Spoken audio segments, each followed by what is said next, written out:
Hello दोस्तों, कैसे हैं आप सब। तो हम लोग क्या कर रहे हैं कि अपना घटना चक्र पूर्वावलोकन का इतिहास का और साथ ही साथ क्या कर रहे हैं कि अपना जो है जनरल साइंस का एमसीक्यू का क्वेश्चन का प्रैक्टिस कर रहे हैं। ठीक है, तो जनरल साइंस का तो हो ही रहा है क्लास, आप जाकर देख सकते हैं, और साथ ही साथ हिस्ट्री का भी हो रहा है। तो हिस्ट्री में भी 2 चैप्टर खत्म हो चुका है, जनरल साइंस में भी क्या है कि 2 चैप्टर खत्म हो चुका है। उसमें तीसरा चैप्टर का भी क्या है कि हम लोग दूसरा एक्सरसाइज कर रहे हैं। ठीक है, तो इतिहास आज हम लोग पढ़ेंगे। इतिहास में जो है 2 चैप्टर खत्म हो चुका है, एक तो पाषाण काल और साथ ही साथ क्या है कि सिंधु घाटी सभ्यता, जिसको नॉर्मली हम लोग क्या बोल देते हैं तो हड़प्पा सभ्यता के नाम से जानते हैं। आज हम लोग जो शुरू करेंगे वैदिक काल शुरू करेंगे, और वैदिक काल से जो है बहुत ज्यादा सवाल बनता है, ये बात आपको ध्यान में रखना चाहिए। एग्जाम में क्या है कि ये बहुत अच्छा वेटेज रख लेता है हिस्ट्री में। ठीक है, तो इसको ध्यान से देखिएगा। तो चलिए आज का क्लास हम लोग शुरू करते हैं। वीडियो अच्छा लगेगा तो लाइक करिएगा, कमेंट करके, शेयर करके, सब्सक्राइब करके बेल आइकन दबा दीजिएगा, ताकि आपके पास नोटिफिकेशन टाइम टू टाइम पहुंचता रहे।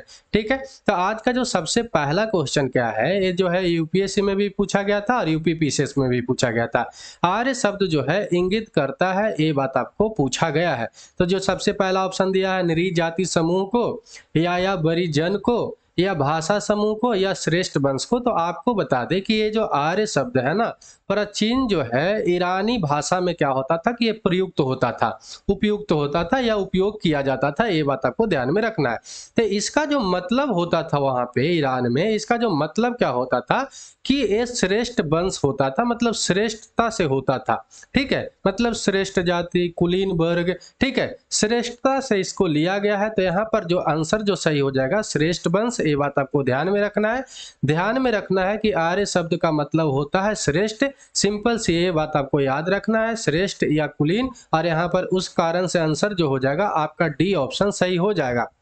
डिटेल्स में थोड़ा सा देखें तो प्राचीन भारोपीय और प्राचीन ईरानी भाषा में ये बोले जाने वाला क्या था कि शब्द था क्या, तो आर्य, जिसका मतलब जो बताया गया है श्रेष्ठ है, शिष्ट है, सज्जन है। और नैतिक के अर्थ में देखे, मतलब कि अच्छा आचरण के अर्थ में देखे तो महाकुल है, कुलीन है, सब है, साधु है। मतलब अच्छा ही बात इसके बारे में बोला गया है। तो यहाँ पर जो आंसर जो हो जाएगा आपका डी ऑप्शन सही हो जाएगा। ठीक है, एक जो व्यक्ति थे सायनाचार, और सायनाचार ने भी अपने पुस्तक ऋग्भाष में आर्य का जो अर्थ लिखे हैं, सेम यही वर्ड लिखे हैं।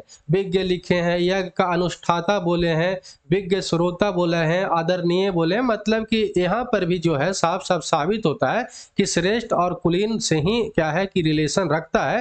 तो इसीलिए इसका आंसर डी हुआ था। ये बात आपको ध्यान में रखना है। तो आर्य शब्द का आज के बाद क्या है कि शाब्दिक अर्थ नहीं बोलना है, क्योंकि इसका जो अर्थ होता है श्रेष्ठ और कुलीन होता है। ये बात आपको ध्यान में रखना है।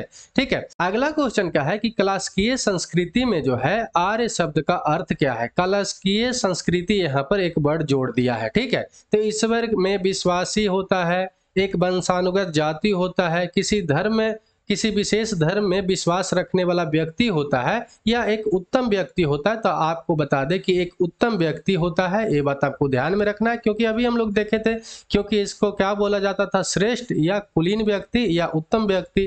ठीक है, तो यहाँ पर जो आंसर जो आपका हो जाएगा डी ऑप्शन सही हो जाएगा। और यूपी सब लोअर में क्या है कि ये क्वेश्चन पूछा गया था, ये बात आपको ध्यान में रखना है। ठीक है, चलिए अगला क्वेश्चन क्या है कि सबसे पुराना वेद कौन सा है। ठीक है, सबसे पुराना वेद कौन सा है। देखिए तो यहाँ पर कितना बार ये पूछा गया है, और भी एग्जाम में पूछा गया और बार बार ये पूछा ही जाता है। ठीक है, भले से ये बहुत सिंपल क्वेश्चन है लेकिन पूछा ही जाता है। तो यहाँ पर है यजुर्वेद है, ऋग्वेद है, सामवेद है या अथर्ववेद है। हम लोग जानते हैं कि टोटल जो वेदों की संख्या है 4 वेद है, और उस 4 वेदों में से अगर सबसे पुराना वेद आपको बताए तो आपको आंसर जो यहाँ पर हो जाएगा ऋग्वेद हो जाएगा। ऋग्वेद जो है सबसे पुराना वेद है, ये बात आपको ध्यान में रखना है। टोटल वेदों की संख्या कितना है, तो 4 है। ऋग्वेद है, सामवेद है, यजुर्वेद है और अथर्ववेद है। ये बात आपको ध्यान में रखना है। ठीक है, जिसमें ऋग्वेद जो है सबसे प्राचीन माना जाता है। ये भी बात आपको ध्यान में रखना है।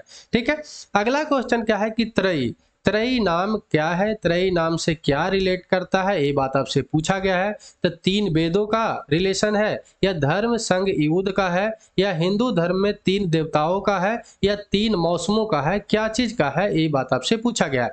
तो यहाँ पर बता दें कि 3 वेदों का है, ये बात आपको ध्यान में रखना है। और त्रयी कौन कौन वेदों का कहा गया है, तो ऋग्वेद, यजुर्वेद और सामवेद। इसमें अथर्ववेद नहीं जुड़ा हुआ है, ये बात आपको ध्यान में रखना है। और त्रयी भी कहा जा सकता है और वेद त्रयी भी कहा जा सकता है। तो कहीं कहीं पर अगर वेद त्रयी लिख देगा ना, तो इसका मतलब भी वही होगा।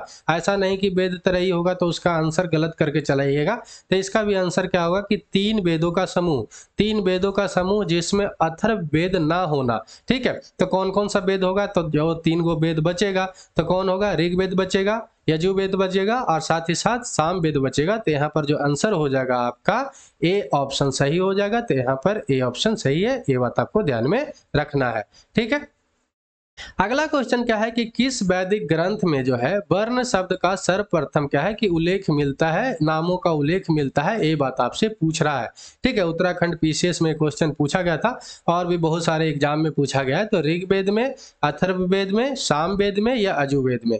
आपको बता दें कि जो ये जो वर्ण जो शब्द है, वर्ण शब्द का सर्वप्रथम जो उल्लेख मिला है आपका ऋग्वेद में मिला है। ठीक है, और इसका मतलब जो है कहीं कहीं पे रंग से है, कलर से है, ये बात आपको ध्यान में रखना है। और कहीं कहीं पे व्यवसाय व्यवधान से है। ठीक है, आप सुनते भी होंगे कि जो ऋग्वेद में जो कहा गया है कि वर्ण व्यवस्था के बारे में बोला गया है, वहां पर साफ साफ जो बोला गया है व्यवसाय के आधार पर बोला गया है। मतलब जो व्यक्ति जो काम करेगा उसी अनुसार से वो व्यक्ति माना जाएगा। जैसे कि कोई एक ही घर का व्यक्ति क्या था कि बढ़ई का भी काम करता था, कसाई का भी काम करता था और पूजा का भी काम करता था। मतलब जो पढ़ लिख लिया उसको पूजा पंडित बोल देंगे, जो लकड़ी काटने लगा, लकड़ी का काम करने लगा, कारपेंटर का काम करने लगा, उसको बढ़ई बोलने लगेंगे, जो मीट मछली काटने लगा उसको कसाई बोल देंगे। तो सारा जो उसका डिपेंडेंट था क्या चीज पर था, व्यवसाय पर डिपेंडेंट था, वो कैसा काम करता था उस पर वहां पर क्या होता था कि वर्ण व्यवस्था किया गया था। लेकिन धीरे धीरे क्या किया गया कि ये जाति जो है ऐसा हो गया कि वहां पर कसाई जो था उसका बेटा कसाई, उसका बेटा कसाई और उसका बेटा कसाई। ठीक है, ऐसे आकर मतलब कि जो है जन्म के आधार पर इसको बाद में बांट दिया गया। और आपको बता दें कि ये जो ऋग्वेद है ना उसमें एक 10वां मंडल है, और 10वां मंडल भी जो है बाद में जोड़ा गया है, ये भी बात आपको याद रखना है। 10वां मंडल जो है उसमें जो है ओरिजिनल ऋग्वेद में नहीं था, उसको बाद में क्या है कि जोड़ा गया है। ठीक है, बाद में जोड़ा गया और उसमें एक जो है पुरुष सूक्त को जोड़ा गया है। उसी में क्या है कि वर्ण व्यवस्था से क्या है कि उसमें दिया गया है। और वर्ण व्यवस्था में जो है शूद्र जो शब्द है सबसे पहले 10वां मंडल के पुरुष सूक्त में आता है, ये भी बात आपको ध्यान में रखना है। तो यहाँ पर आपको याद रखना है कि 10वें मंडल में पुरुष सूक्त में सर्वप्रथम शूद्र शब्द का क्या है कि वर्ण व्यवस्था का शूद्र वर्ण का क्या है कि उल्लेख मिलता है, ये बात आपको ध्यान में रखना है। साथ ही साथ यहाँ पर ये भी बात आपको याद रखना है कि आर्य लोग को गोरा बोला गया है, मतलब कि ये जो था गोरा लोग था। और दासों को क्या बोला गया है कि आपको याद रखना है कि कृष्ण वर्ण बोला गया है, ये बात आपको ध्यान में रखना है। हम लोग जानते हैं कि जो आर्य लोग था क्या है कि ये जो है मध्य एशिया से आया था, हम लोग ये भी बात जानते हैं। आर्य लोग जो था अपने आप को क्या बोलता था कि श्रेष्ठ बोलता था। और ओरिजिनल इंडिया का जो निवासी है वो है आदिवासी और साथ ही साथ द्रविड़ लोग हैं, दक्षिण भारत के लोग हैं जो द्रविडियन हैं और आदिवासी हैं। तो उन लोगों को ये दास की तरह देखता था और बोलता था कि तुम लोग जो हो काले हो, कृष्ण का मतलब होता है काला सावला, तुम लोग जो है काले हो सावले हो। और आर्य लोग बोलता था कि हम लोग जो है गोरे हैं, जो उत्तरी भारत में ये बात दिखता भी है। ठीक है, तो यहाँ पर जो ये भी बात आपको ध्यान में रखना है, तो ये बात आपको याद रखिएगा ताकि आपका क्वेश्चन में गलती ना हो। ठीक है, चलिए अगला क्वेश्चन क्या है कि वर्ण व्यवस्था से संबंधित जो है पुरुष सूक्त का मूलतः पाया जाता है। ये जो है छत्तीसगढ़ पीसीएस में क्वेश्चन पूछा गया था, तभी आपको बताया था कि ऋग्वेद में 10वें मंडल में जानकारी इसका मिलता है। तो यहाँ पर जो सही आंसर हो जाएगा ऋग्वेद हो जाएगा, ज्यादा अपना टाइम वेस्ट यहाँ पे नहीं करना है। ठीक है, अगला क्वेश्चन क्या है कि सुमिलित करना है सूची 1 को सूची 2 से। ठीक है, ये बात, और यहाँ पर फिर कूट दिया होता है और उसको क्या करना है कि सही तरह से मिलाना है। तो आपको बता दें कि जो अथर्ववेद है, अथर्ववेद कहाँ पर आपको क्या चीज में दिया गया है, तो आपको बता दें कि ये औषधियों से जुड़ा हुआ है। क्या चीज से जुड़ा हुआ है, तो औषधियों से। ठीक है, तो यहाँ पर आपका ए का 3 देखना है, तो A का 3 देखना है तो आपका यहाँ पर B ऑप्शन और यहाँ पर क्या होता है कि C ऑप्शन कट जाता है। ऋग्वेद जो है आपका क्या चीज से जुड़ा हुआ है, तो ईश्वर का महिमा से जुड़ा हुआ है, तो यहाँ पर B का 1 होगा, तो B का 1 और यहाँ पर है 4, तो आपका D ऑप्शन कट जाता है, तो इसलिए यहाँ पर ऑप्शन जो सही हो जाता है A ऑप्शन सही हो जाता है। ठीक है, दो गो या कहीं भी कभी तो एक ही में मिलान करिएगा और आपका आंसर निकल जाएगा। तो ऐसा क्वेश्चन को कभी मत छोड़िएगा, क्योंकि आपका ज्यादा से भी ज्यादा कभी कभी फंसता है ना, तो क्या होता है कि 50-50 में फंसता है, और 50-50 में अगर 4-5 भी क्वेश्चन ऐसा आ जाए तो उससे डरना नहीं है। डरना क्या है कि इसमें अगर मान लीजिए कि 6 क्वेश्चन आ गया, तो अगर अंथाइये भी मार दीजिएगा ना, तो इसका प्रोबेबिलिटी क्या होता है कि 3 गो सही होगा 3 गो गलत होगा। तो ऐसा क्वेश्चन को छोड़ना नहीं है। ठीक है, बलिदान के विधि से कहां पर दिया गया, तो आपको याद रखना है कि यजुर्वेद से, और संगीत का जो है सामवेद से, स और स। ठीक है, ये भी बात आपको ध्यान में रखना है। तो यहाँ पर क्या हो जाएगा, ए ऑप्शन आपका सही हो जाएगा। ठीक है, अथर्ववेद में जो है औषधियों से संबंधित है, ऋग्वेद में जो है ईश्वर की महिमा से संबंधित है, यजुर्वेद में जो है कर्मकांड मतलब कि बलिदान विधि के संबंधित रखता है, और सामवेद में संगीत के बारे में विस्तृत किया गया है। ये बात आपको ध्यान में रखना है। ठीक है, चलिए अगला क्वेश्चन क्या है कि ये भी जो है सूची 1 को सूची 2 से मिलाना है। तो यहाँ पर भी सेम ही क्वेश्चन है, लेकिन थोड़ा सा क्या है कि डिफरेंट वर्ड दे दिया है। तो आपको ध्यान में रखना है कि ऋग्वेद जो है स्तोत्र और साथ ही साथ प्रार्थना से जुड़ा हुआ है। तो 1 के 4, तो यहाँ पर आपका चौथा ऑप्शन, और यहाँ पर क्या है कि बी और डी क्या होता है कि कट जाता है। यजुर्वेद जो है आपका याद रखना है कि कर्मकांड से, तो यहाँ पर 2 हो गया, तो यहाँ पर जो आपका ऑप्शन निकल कर ए ऑप्शन यहाँ पर सही हो जाएगा। सामवेद जो है संगीत से जुड़ा हुआ है, और अथर्ववेद जो है तंत्र मंत्र और वशीकरण से जुड़ा हुआ है। तो ये भी बात आपको ध्यान में रखना है। आपको बता दें कि जो ऋग्वेद है स्तोत्र और प्रार्थनाएं इसमें है। ठीक है, इसमें जो है स्तोत्र है और साथ ही साथ क्या है कि प्रार्थनाएं हैं। तो आपको बता दें कि कभी कभी क्वेश्चन पूछता है कि इसमें कुल सूक्त की संख्या कितना है, तो 1028 सूक्त की संख्या है। और ऋचाएं, मंत्र या श्लोक, ये तीनों का मतलब एक ही होता है। और अगर पूछ ले कि ऋचाएं कितना है, मंत्र कितना है और श्लोक कितना है, तो 10,552 है। ये बात आपको ध्यान में रखना है। कितना है, तो 10,552 है, जो बार बार ये सवाल पूछता है। ठीक है, यजुर्वेद में जो है स्तोत्र और कर्मकांड के बारे में वर्णित किया गया है। और सामवेद में जो है हम लोग देखे थे कि संगीतमय स्तोत्र का वर्णन बताता है। और इसमें जो है उद्गाता किसको कहा जाता था, तो जो पुरोहित गीत को गाता था ना, उसको उद्गाता बोलते थे। तो यहाँ पर पुरोहित को जो गाता था उसको क्या बोला जाता था, उद्गाता। ये बात आपको ध्यान में रखना है। अथर्ववेद में याद रखना है कि कुल जो अध्याय है तो कितना है कि 20 अध्याय है, और सूक्तों की संख्या जो कितना है, तो आपको याद रखना है कि 730 है। कितना है, तो 730 है। और तंत्र मंत्र और वशीकरण के संदर्भ में भी क्या साक्ष्य कहाँ पे मिलता है, तो अथर्ववेद में भी मिलता है। ये बात आपको ध्यान में रखना है। जो बार बार सवाल पूछता है कि तंत्र मंत्र कहाँ पर विवरण मिलता है, तो आपको याद रखना है कि अथर्ववेद में।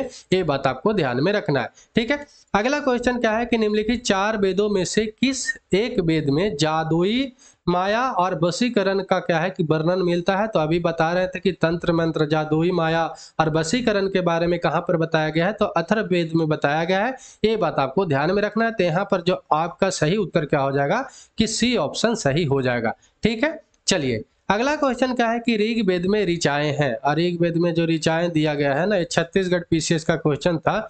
और क्वेश्चन बनाने वाला लगता था कि भांग खा लिया था, क्योंकि यहाँ पर सूक्तों की संख्या तो दिया है, ऋचाओं की संख्या जो है 1000 में है। तो यहाँ पर जो है ऑप्शन सारा गलत हो जाता है, और सारा ऑप्शन गलत होने के कारण छत्तीसगढ़ पीसीएस भी इस क्वेश्चन को रद्द किया था। या तो चाहे तो रद्द करिए, चाहे तो बराबर आंसर सभी स्टूडेंट को दे दीजिए।